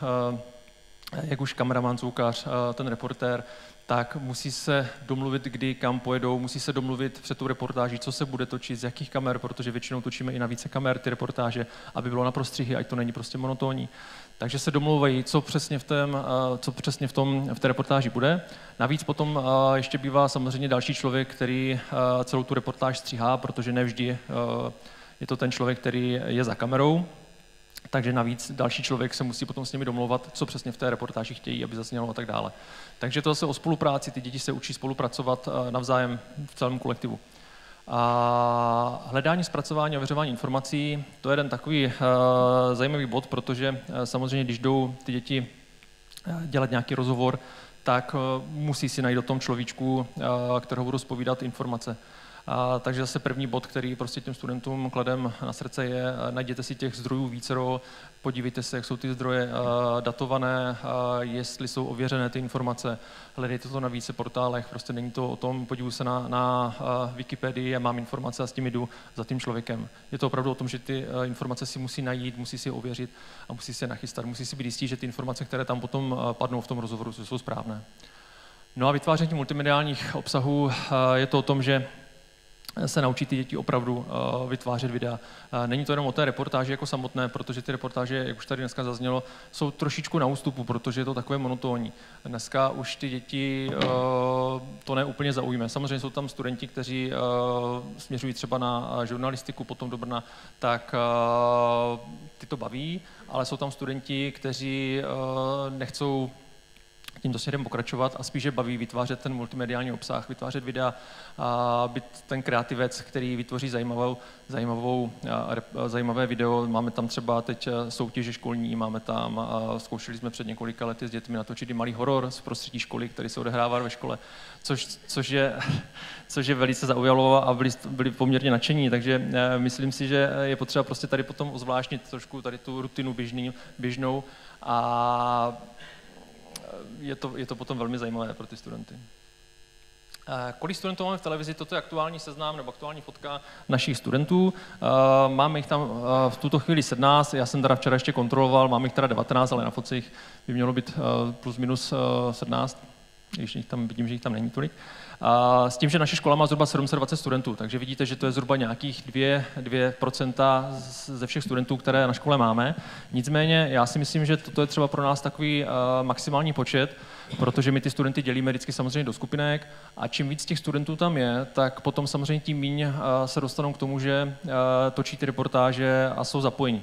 Takže já si myslím, že je dobré si pohlídat vždycky nějaký optimální počet studentů, optimální počet týmů, kteří jsou schopni se pravidelně zapojovat a posouvat se v těch svých dovednostech. Když jich tam moc, tak opravdu už se tak často nezapojí a začíná je to trošku nudit, protože jestli natočí jednu reportáž za půl roku, tak to není úplně pro ně to pravé. Kolik máme ještě slajdů? Já to posunu. Děkujem. Chápu dotaz.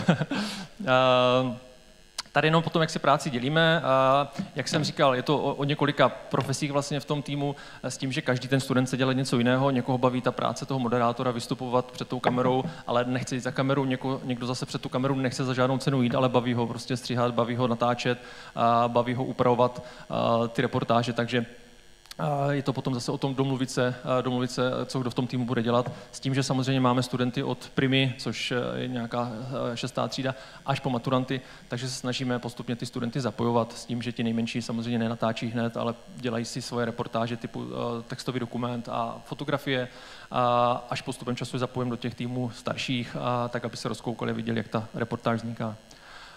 Co ta televize dokáže, já bych poprosil teď Simču v zákulisí, jestli by nám pustila webovky. Tady je jenom ukázka našich webových stránek, kde se potom můžete podívat klidně na to, co ti studenti dokázali. Jsou tam veškeré reportáže, jsou tam ukázky naší práce. Je to členěné vždycky podle toho, co se odehrává ve škole, co se odehrává v regionu, naše zprávy, což jsou ty půlroční vždycky souhrny. A je tam vlastně možnost se podívat i na ty rozhovory. Je to prostě zdokumentovaný takový život v naší škole plus okolí nejbližší. Jo, takže potom je možné se potom podívat vlastně na ty ukázky. Já nevím, jestli Simčo, pustíš tam jenom nějakou ukázku toho, co jsme natáčeli. Musíme odejít do 1 hodiny, jo, tak aby jsme měli opravdu ještě čas. Dobrá, tak to nepouštíme. Kdo bude chtít, tak se podívejte na naše webové stránky a uvidíte, co ti studenti jsou opravdu schopni sami dosáhnout. Děkujeme. Za málo. Tady... Ještě něco jste chtěl říct? Já ještě možná jenom dodám, úspěchy školní televize nebudu vykládat, co jsme všechno zvládli, ale spíš o spolupráci, která je pro nás velmi důležitá, ať už zprávičky České televize, kam občas posíláme zprávy, když teď jsme trošku to upozadili, ale je tam právě i ta spolupráce se Zlínskou univerzitou, Fakulty aplikované informatiky a Taček American TV, pro kterou právě natáčíme ty reportáže do zahraničí. Super, děkujeme moc. Díky, taky. Martin Mlčák. Já poprosím teďko řečníky, jestli by se vrátili zpátky do sálu, protože poprosím Andreu Cox, aby přišla k nám. Vraťte se zpátky, někam si sedněte, kam chcete, protože pojedeme do debaty a ta debata by se měla věnovat všem možným tématům, která tady zazněla. Co pak? Jo, fotečku, aha. Tak já budu mluvit. A my jsme ještě neskončili, ale jako seminář. Dobře, tak udějte fotečku. No, dobře. Jo, taky děkujeme. Tak, Andreo, vemte místo, poprosím. My teďka uděláme něco, jako co bylo v dobách Československa, jestli si pamatujete, když byla třeba Intervize, Eurovize ne, to dělal Šrámek a Skalka, potom vlastně tam byl jeden moderátor, ale ta Intervize vždycky byla vlastně dvojice, český třeba moderátor a Ellen Galanová, že jo, která, si asi nepamatujete, to byla moderátorka slovenské televize a ten Miloš Fríba tak hezky hovořili a střídali si vlastně jako to slovo, takže teď bychom to takhle odehráli, jako československou vzájemnost. A pojďme se bavit, uděláme takový ring volnej, všechny témata, které tady zazněly, možná, že i nezazněly, tak můžeme zmínit. My jsme teda zástupci oba televizních, my jsme velká vysílací rada, se tomu říká Rada pro rozhlasové televizní vysílání v České republice. Vy jste Rada pro mediální služby a já když jsem tak sledoval to, co všechno děláte, tak v zásadě se asi nelišíme. Vy tady máte něco, jako že můžete donutit toho provozovatele, aby stáhnul nelegální obsah, který vy posoudíte, jako že je nelegální, ale on, když se odvolá k soudu a vy ten soud prohrajete, tak to rozhodnutí soudu je vyšší než vaše rozhodnutí, předpokládám. To je stejné jako v České republice. Áno, ale samozrejme, čo je dôležité, sú tie vzťahy, ktoré my budujeme so sociálnymi sieťami. Pretože kým dôjde k tomu, kým my prejdeme senátom, v prípade plénom, s našimi rozhodnutiami, ten nelegálny obsah je stále online. Takže radšej, než čakať niekoľko týždňové, mesačné lehoty a nebodaj ešte, aby to išlo k súdu, my potrebujeme, aby tie online platformy reagovali okamžite, aby reagovali napríklad aj, čo tu máme tých dôveryhodných nahlasovateľov v rámci, vďaka teda aktu, alebo budeme mať v rámci aktu o digitálních službách, ale je to najmä o dobrých vzťahoch s... Ne, dobře, ale vy mě donutíte, abych stáhnul obsah, který prostě vy vyhodnotíte jako nelegální. Já si to nemyslím, ale vy mě k tomu donutíte, já se odvolám u soudu, soud rozhodne ve váš neprospěch a já ho tam můžu vrátit. Tak to je stejné jako v České republice. Áno, zatiaľ sme... Áno, akorát to idem povedať, zatiaľ všetky rozhodnutia, ktoré sme prijali, tak sa tým sociálne siete riadili. A nešli k soudu. Nešli k soudu. Tak to u nás zase ti provozovatelé je zvykem, že jdou k soudu a my musíme velmi zvažovat, kdy teda rozhodneme o škodlivosti, protože máme nějakou judikaturu, kterou my musíme ctít a vlastně jako se hodně řídíme těmi precedenci, které byly v minulosti a nerozhodujeme tak úplně sami za sebe. Potom mě ještě zaujala jedna věc. Vy máte teda, že vykonáváte dohled na dodržováním právních předpisů, to je stejný, my taky dohlížíme na dodržování zákona, ale potom máte ještě prosazovat veřejný zájem.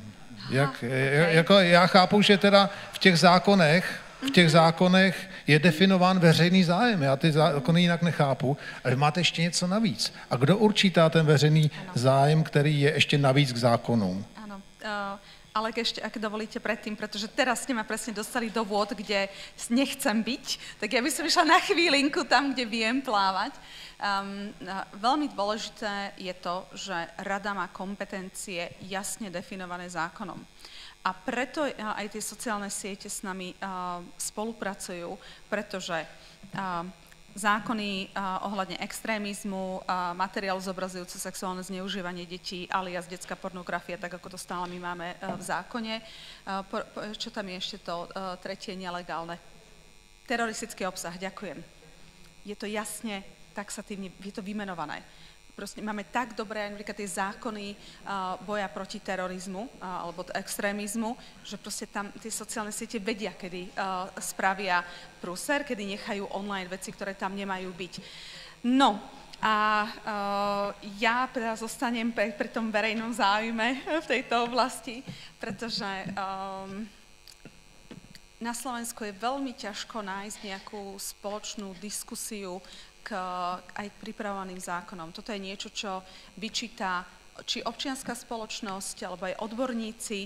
My nemáme konsenzus na najdôležitejších zákonoch a napríklad momentálne okrem verejného záujmu sa u nás aj veľmi často, alebo teraz v týchto dobách diskutuje, čo je to, samozrejme okrem slova verejnoprávnosť, ale čo je to objektívne zpravodajství. Já rozumím, to my máme taky, ale zákon je zákon a přesto vlak nejede. My vlastně jako můžeme se pohybovat v diskuzích jakkoliv, my můžeme upozorňovat média, že podle našeho názoru rady překročili zákon, ale pokud neudělíme sankci, tak většinou ten provozovatel se neohrazuje, ale když udělíme sankci, tak jak si to nenechá líbit k soudu a ten to rozhodne nějak. Takže prostě to hřiště je definováno zákonem. Tak. Všechno ostatní jsou debaty, veřejnoprávnost, veřejný zájem, nevím, všechno možný, to už prostě v rámci nějaký veřejný diskuze, ale ty mantinely jsou daný u nás jednoznačně zákonem a o tom nikdo celkem nepochybuje. Áno. Prenášame toto? Ne, myslím, že to nepřenášíme nikam. Přenášíme. Tak dobře, tak neříkejte, co jste chtěla říct a řekněte, co je správné říct. Presne ste to sám zodpovedali. Dobře, pojďme. Já jsem nevěděl sám, že to je přenášené, tak to opusme, tenhle ten moment. Možná, že další témata, které mě napadly ve směru k panu Ondrejkovi, nebudu zmiňovat, abych ho taky nedostával prostě do nějakého stresu. Ale možno, že by sme sa mohli porozprávať presne aj o tých veciach, ktoré naši predrečníci, ktoré zmienili.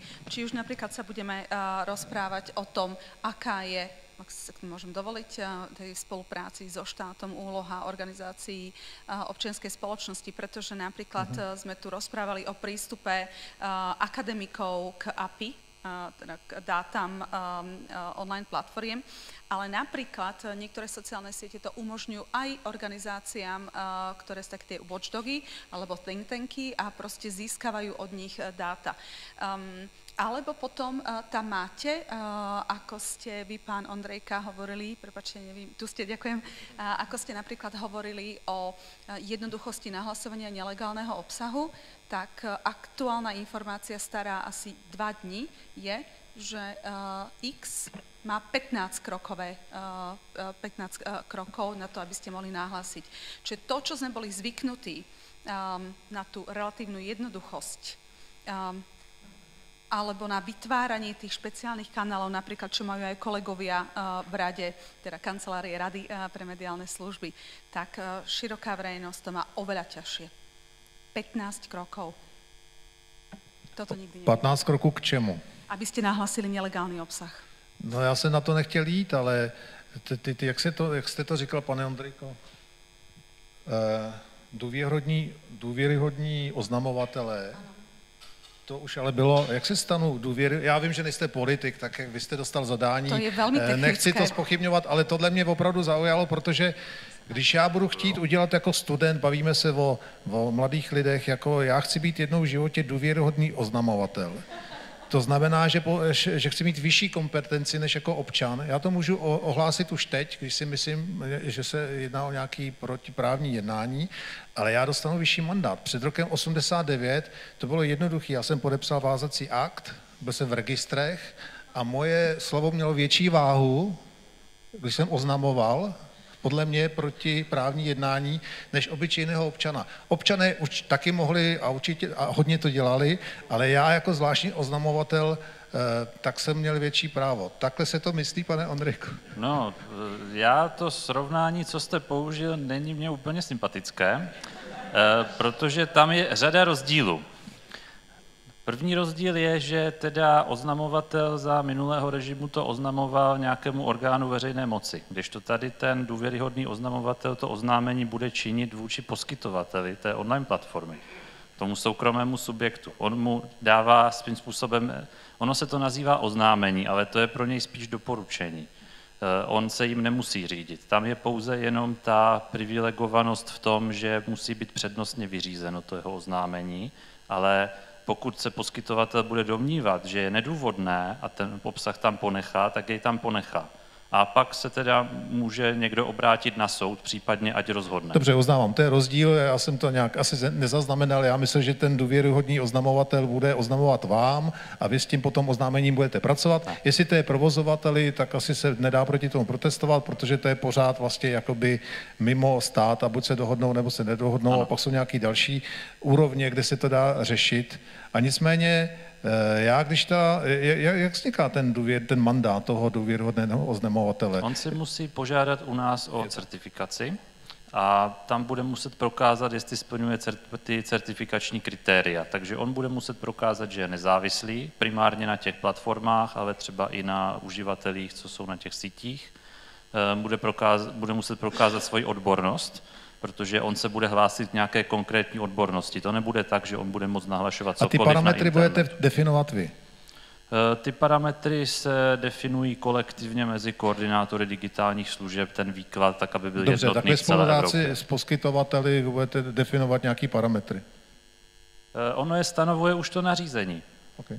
Jo, tam je to přímo vyjmenované, co my máme zkoumat. Je to ta nezávislost, je to odbornost a dále objektivita, přesnost vyřizování těch oznámení a podobně.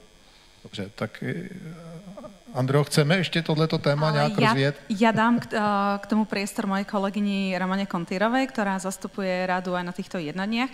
A jedna malinká poznámka. Ja mám veľa výčitiek voči Európskej komisii, ale v tomto nás hájí. A ak aj sociálne siete sa snažia prispieť k definícii týchto podmienok, tak je to práve Európska komisia, ktorá hrá prím. Dobře, a já myslím, že máme někde ještě volný mikrofon, nemáme? Já len velmi stručně. Tak poprosím, když bude někdo z pléna, tak mu dejme mikrofon. Teďko se ho nechte, ale za chvilku poprosím tady kolegy, aby dali mikrofon. Ďakujem pekne. Ja len veľmi stručne, pán Ondrejka to viac menej zhrnul. Dá sa povedať, že tie kritériá pre dôveryhodných nahlasovateľov sú definované presne v nariadení, v článku 22. A potom v rámci pracovných skupín, ktoré si koordinátori spolu vytvorili a pracujú v nich už dá sa povedať, že rok sa koordinujú, ako tie jednotlivé parametre alebo tie jednotlivé kritériá budú vykladať, aby bola harmonizácia zaručená naprieč jednotlivými európskymi krajinami. Pretože keď už získa dôveryhodný nahlasovateľ tento certifikát, tak platí naprieč krajinami. Takže... Dobře, děkuji. Já bych tohleto téma opustil. Možná nechte Vicky ten mikrofon. Vicky, já jsem vás v té prezentaci po Kristýně, tak jsem si říkal, že by bylo fajn slyšet vaši reakci. Ne, že byste říkali obě něco jiného, ale jak teda ta reflexe toho, co jste říkala vy, k tomu, co říkala ta Kristýna. Co vám k tomu řeknete? Komentář. Ja som už Kristýne hovorila, že ja som veľký fanúšik webu ČTDčko, aj pravidelný sledovateľ správičiek. Ale teda, čo sa týka hier, ja si myslím, že my sme hovorili vo veľmi rovnakej línii a do kontextu s tým vzdelávaním a to, že hra má byť najskôr zábavná a potom vzdelávacia, vychádzalo zo skúseností ľudí, ktorí teraz boli kedysi hráčmi a zároveň vyštudovali pedagogické fakulty, kde v trošku by som povedala, že dávnejších dobách hovorili o tom, že použite túto vzdelávaciu hru, ktorá oni hovorili si mi, že bola tak strašne nudná, že to ani tých učiteľov nebavilo to použiť a že to bola skôr hra pre hru a teda ani nie, že hra pre hru, ale že to bolo tak kontraproduktívne, že tí žiaci nemali chuť to hrať. A práve to s tým vzdelávaním sme sa tak potvrdili, že ono aj výskumy naozaj ukazujú, že my nemôžeme očakávať, že tie deti počas toho hrania sa z nich, že sa budú vzdelávať a budú o mnoho vedieť viac. To naozaj môže byť, že zapamätajú si iba hrášok a podobne. A preto naozaj by sme iba mali myslieť na to, že nielen unudiť tie deti tou hrou, ale teda, že aj sa zabávať a nejakú tú informáciu pri tom, keď sa dozviem a zapamätám si ju, tak je to fajn. Ale myslím si, mě že zajímá právě ta gamifikace. Mě to velice zajímalo, jak Kristýna říkala, že gamifikace není tak, jako moje generace si trošku myslí, že ty mladí si chtějí hlavně hrát a když k tomu nakoupí trošku vzdělání, že to je fajn, ale mě to strašně mile překvapilo, že to tak nemusí být, že ta gamifikace nemusí být ta hlavní cesta, když budeme usilovat o vzdělávání a rozvoj prostě té mladší generace. Určite nie, aj tí, ktorí tvoria tie vzdelávacie hry, tak to je ako keď všetko s mierou, že nemôžeme teraz akože si myslieť, že budeme, aj keby sme tým deťom dali teraz každú hodinu inú hru, tak už ich to nebude baviť, že keď je to taká tá dobrá čerešnička na torte, a inak ja s tým kvízmi súhlasím, veď koľko učiteľov používa Kahoot. Čiže keď to vieme správne, dať tam toto správne korenie, tak správne okoreniť aj tou hrou, tak to má zmysel, že byť na to taký citlivý. A myslím si, že aj dospelí sa hrajú, však presne sme sa s Andreou, keď zbierame nálepky v obchode a všetko, tak tiež je to na princípe tej gamifikácie.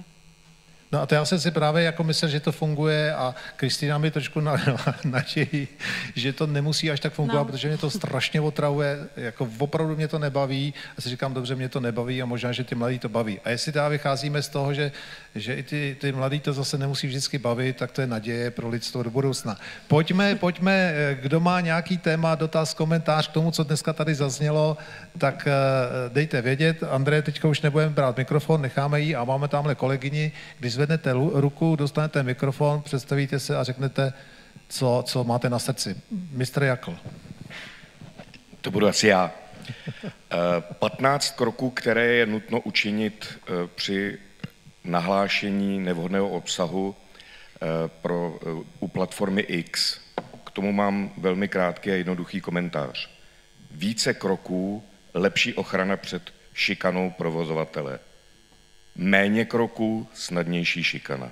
To je jednoduché. Jo, rozumíme. Chcete reagovat nebo souhlas?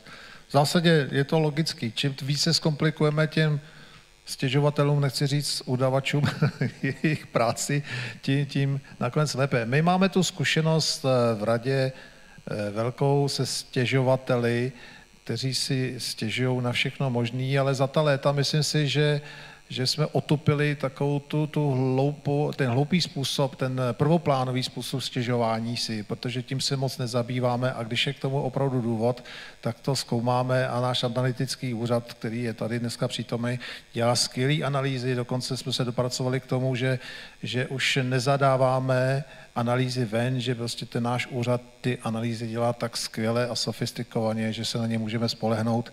Takže si myslím, že i tohle je způsob, jak Velká rada v České republice vychovává stěžovatele proto, aby ne všechno, co nám pošlou, tak našlo uplatnění potom ve vztahu k tomu provozovateli.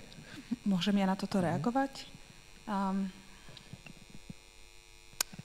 Ja robím aj veľa neformálnej práce s mládežou a kedykoľvek začínam akúkoľvek aktivitu, tak si na začiatku dohadujem pravidlá, ako budeme spolu fungovať.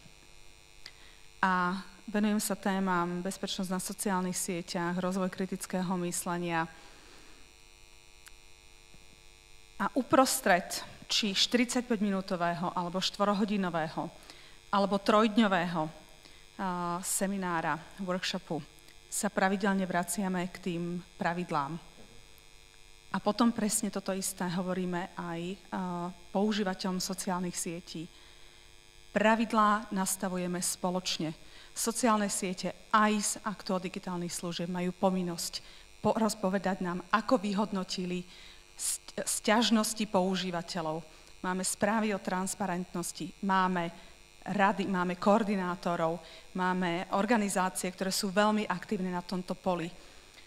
Napríklad vedeli ste o tom, že do istého času sa protirómsky rasizmus vôbec nevyhodnocoval, ale pri nahlasovaniach nenávistných prejavov.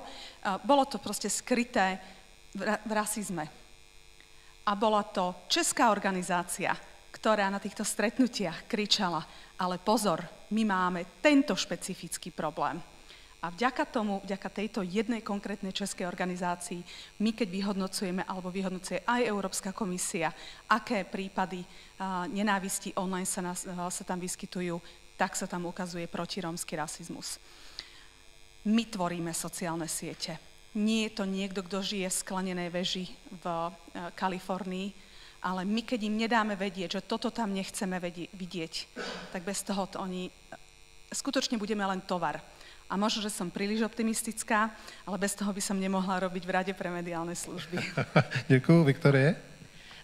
Ja by som ešte len krátko zareagovala v súvislosti aj s tým nelegálnym obsahom, lebo jedno sú pravidlá sociálnych sietí a ďalšie je nelegálny obsah a myslím, že v tom panuje všeobecná zhoda, že takýto obsah by na tých sociálnych sieťach nemal byť.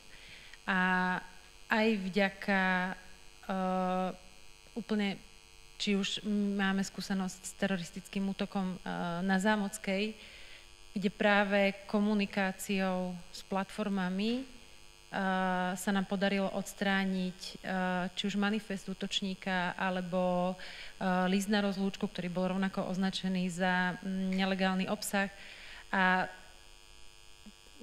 samozrejme, pri porušovaní pravidiel tam kolegovia veľakrát narážajú na rôzne sporné pohľady, ale v tomto smere by sme naozaj mali byť jednotní a povedať nahlas, že takýto obsah tam nepatrí a naozaj aj skrz túto organizáciu, ktorú spomínala Andrea, sa podarilo odstrániť komentáre, ktoré tam boli niekoľko rokov. A keď ich nahlasovali oni, tak sa nič nedialo, ale práve ten komunikačný kanál toho dôveryhodného nahlasovateľa pomohol k tomu, aby tam tento nelegálny obsah už nebol. Ano, kolegyně Králová z Rady. Já mám dotaz na kolegu z ČTÚ. Mluvil jste o tom, že mám dva dotazy. První je, už nějakou dobu DSA Act platí. Co dobrého a co zlého se díky němu odehrálo od té doby, co vstoupil v platnost? To je první otázka. A druhá, vy jste mluvil o tom, že nějaké kauzy už řešíte za úřad. Jaké to jsou? Dobře, děkuji za otázku. Co dobrého a co zlého? Stačí sledovat mediální titulky. Jsou to dobrého bych řekl, že se konečně spouští ten mechanismus vymáhání. Tomu svědčí ty řízení, co už zahájila Evropská komise. Nechci, abyste nabyli dojmu, že ona hnedka začala takhle jako represivně, ona první monitorovala ten trh, později žádala od těch subjektů nějaké informace a teď teprve začala na jaře zahajovat ta samotná vyšetřování. Takže a ty platformy na to reagují. To bych taky označil za pozitivní, že si jsou vědomi té svojí odpovědnosti a není to tak, jak někteří říkali, že budou odcházet někam jako z Evropy pryč, nebo že si nebudou z těch pravidel nic dělat a budou to porušovat dál. Co negativního? Samozřejmě nacházíme teďka po té účinnosti, že ne všechna ta opatření budou zcela dotažená a přiléhavá úplně třeba na všechny formy toho online obsahu. Některé věci třeba bude muset potom rozhodnout až Evropský soud, protože třeba nevíme, do jaké míry některé věci interpretovat. Ale to si myslím, že je jako společné pro všechny nové právní předpisy, že ta praxe je vždycky o krok napřed. No a co už konkrétně ČTÚ dělá? Jak jsem říkal, my nemáme účinný adaptační zákon, takže jsme to pojali v tuhle chvíli tak, tu naši činnost, že děláme ty věci, kde nikomu nenařizujeme žádné vlastně nové povinnosti nebo nerozhodujeme o ničích právech. Takže se soustředíme v tuhle chvíli na edukaci. Teďka během jara jsme uspořádali 3 workshopy pro relevantní subjekty právě s tematikou digitálních služeb. Pracujeme na tom, že chceme vytvořit průvodce právě touhletou problematikou DSA, jak pro ty poskytovatele, tak pro veřejnost, aby jsme jim ty pravidla přiblížili více. Chystáme nové webové stránky, už řešíme nějaké konkrétní podněty a dotazy, obvykle jsou to spíše konzultace ze strany těch poskytovatelů, jak si mají nastavit nově ty služby, tak aby vyhovovaly DSA, tak tam se s nimi buď scházíme na nějaké osobní schůzce, nebo poskytujeme ty rady písemně. No a nevím, co bych dodal dále. Dobře, děkujeme. My pomalu půjdeme k závěru. Chce ještě někdo z vás se něco zeptat, nebo okomentovat, nebo říci? My máme, Andreo, takový úkol, že to máme shrnout, ten dnešní den. A pak si vezmou ještě naši šéfové tady poslední slovo a uzavřou seminář. Tak jak to shrneme? Môžeme každý do 3 viet? No tak určite, proto dávam slovo. Dobre, tak ako ste na začiatok povedali, že je to takéto naše československé rozprávanie, tak ja musím s veľkým obdivom povedať, že ste pre nás velikánskou inšpiráciou. A keď som počúvala, aj keď ste si mysleli, že ja si tam píšem, ja som zdieľala to, čo ste vy rozprávali v druhom bloku so svojimi ostatnými kolegami. Takže zostaňte takou inšpiráciou, akou ste. Už sa teraz tešíme na 65. ročník a pretože sa to volá Média deťom a média s deťmi, tak my vám určite nejaké deti sem donesieme. A ja iba taký nudný záver. Ja som veľmi rada, že máme začiatok priaznivej legislatívy a nariadenie o digitálnych službách, ktoré môže skutočne priniesť úžitok všetkým občanom Európskej únie. A uplatnite svoj hlas v nasledujúcich dňoch. Děkujeme.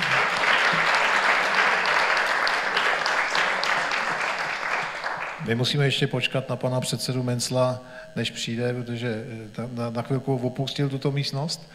A já bych vlastně, dobře, tak jste udělal takový ten message, takový ten hezký, takový ten do budoucna. A já vlastně, když se tam možná trošku vrátím k tomu, co tady dneska zaznělo, tak kromě těch regulatorních pravidel, opatření, možností, Vilma mluvila ráno o těch všech parametrech, jakým způsobem hlídat vstup do toho prostředí.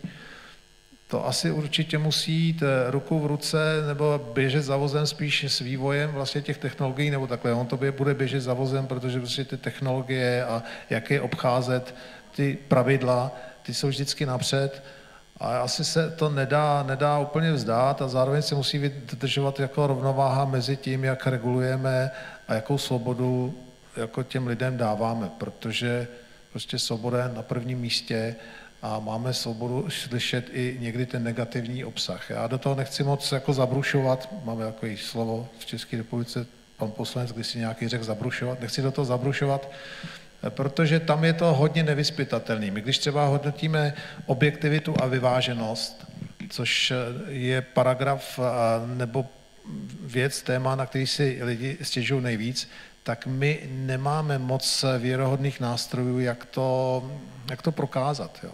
My potom u soudu to často prohráváme, protože prostě tohle je nevymáhatelný právní pojem a podle mě i ten nelegální obsah tam, kde se nebudu moci opřít opravdu ty teroristické věci a rasové věci a vyvolávání války a všech těch věcech, upřímně řečeno, což taky už možná jsme někde na hraně v tom, co zaznívá v tom mediálním prostoru, tak je to strašně území nikoho a nedokážeme to jako úplně tak jako řídit. Jo.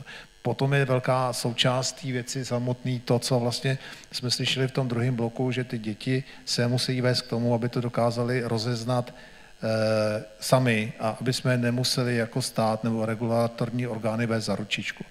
Pane předsedo, my jsme vlastně nějakým způsobem uzavřeli ten dnešní blok a já poprosím Aniko a i vás, abyste přišli a uzavřeli celý seminář, vyslali pozitivní signál do budoucna. Andrea mluvila o tom, že bylo hezký, pane předsedo, že jsme se sešli tady jako v té československé variantě a to by se nám taky líbilo teda. To bychom mohli pokračovat v tom. Ale už to nechávám na vás, nebudu napovídat.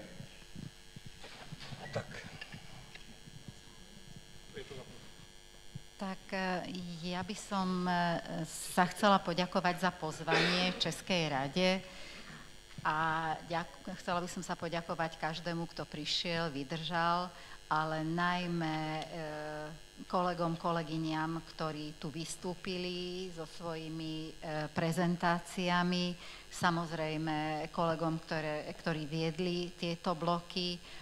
Ja z pozície celoživotnej pedagogičky vyučujem na univerzite a pripravujem budúcich učiteľov, tak som sa veľa naučila a ďakujem najmä Českej televízii zo svojej pozície učiteľa, pretože potvrdenie toho, že aj relatívne jednoduchými prostriedkami, aj vizuálne jednoduchými prostriedkami na krátkej ploche sa dá pracovať aj v tom školskom prostredí, pretože pre školu je dôležité, aby to nebolo príliš komplikované, aby to nezaberalo veľa času, takže to je potvrdenie toho, že nie len načančanými, krásnymi, vizuálne pútavými hrami sa dá vlastne zaujať toho detského diváka a poslucháča a vlastne aj tieto hry prispievajú k rozvoju tej mediálnej a informačnej gramotnosti a nepotrebujeme k tomu bezodné zdroje, takže to je taká inšpirácia asi pre nás, pre všetkých. A teraz by som ešte raz ďakujem každému, bolo to pre mňa osobne veľmi, veľmi podnetné a my sme sa v tých rozhovoroch aj počas prestávky, aj počas cesty prišli sme na niektoré nápady a radi by sme pokračovali, teda to asi môžem povedať za nás, v tejto spolupráci, lebo sa to zdá aspoň v tejto chvíli a predpokladám, že je to pravda, že nie je to chvíľkový dojem, podnetná spolupráca, ktorú a tieto možnosti je potrebné využiť. Ďakujem. Tak já děkuji. Já začnu z jiné strany. Já děkuji Dětskému festivalu, že nám umožnil, že tady můžeme být, že s námi počítá, že jsme v jeho programu a že vlastně nám vytváří zázemí pro to, abychom mohli tady tuto konferenci dělat. Dále děkuji všem, kteří připravovali tuto konferenci. Ať už jsou to kolegové z festivalu, nebo lidé z festivalu, nebo naši lidé z rady. Děkuji Slovenské radě, že přijela. A my jsme včera, když jste nepřijeli na tu Slivovici, tak jsme trošku začali pochybovat, ale je vidět, že dámský tým se toho velmi dobře zhostil a přijel. Vím, že jste stávali dneska ve 4 ráno, takže to úplně oceňujeme. Já teda zvlášť, protože na mě je to teda opravdu hodně. Tak a teď bych chtěl poděkovat všem, kteří vystupovali. Já myslím, že to bylo velmi podnětné. Oběma moderátorům, kteří to, jestli mohu to říct, jste podle, myslím, že všeobecného názoru jste to zmoderovali skvěle. A jestli tedy vy v tom vidíte budoucnost, že příště zase to uděláme společně, tak já si myslím, že to právě bylo velmi zajímavé, že to byly trošku rozdílné pohledy, jo? A že to je ta důležitá věc, že se tím posouváme všichni dopředu, že to vidíme z různých úhlů a příště asi se víc domluvíme na nějaký větší koncentraci a nějakým zacílení větším, jo? Protože dneska to bylo trošku takový různorodý, což my máme rádi, jo? Protože to víc lidí baví, než když se baví o jednom, ale asi se k tomu sejdeme, tak jak jsme se sešli díky vám u vás na krásné setkání a zajímavé, kde to vlastně vzniklo, bylo v listopadu, jestli se nemýlím, kde vlastně vzniklo to, že budeme spolupracovat a já myslím, že mohu za kolegy z rady a za náš úřad říct, že se těšíme na příští společné setkání a děkuju vám.